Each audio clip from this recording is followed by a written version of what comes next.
لكن عندي سؤال يطرح نفسه يا الهلالية.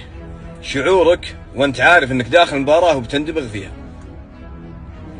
وايضا ابغى اسالك عن شعورك وانت رايح الكاس العالم وما في احد يعرفك. الله بالخير. حلوة تندبغ هاي الفقراوي، حلوة منك، بس انا بعد بسألك سؤال. شو رايك او شو شعورك وانت تشوف العالمي مالك الهلال يشارك في كاس العالم للأندية؟ شو شعورك وانت تشوفه في دوري روشن يدبخ دباغ رايح رعد؟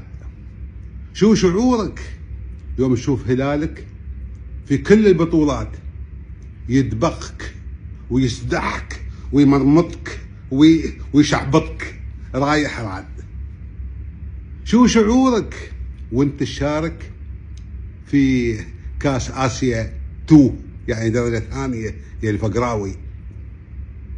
شو شعورك وانت تشوف رونالدو مالك هذا انجاز الوحيد يصفق حق الجمهور؟ شو شعورك وانت تشوف فقراوي مالك هذا في كل البطولات طالع صفري؟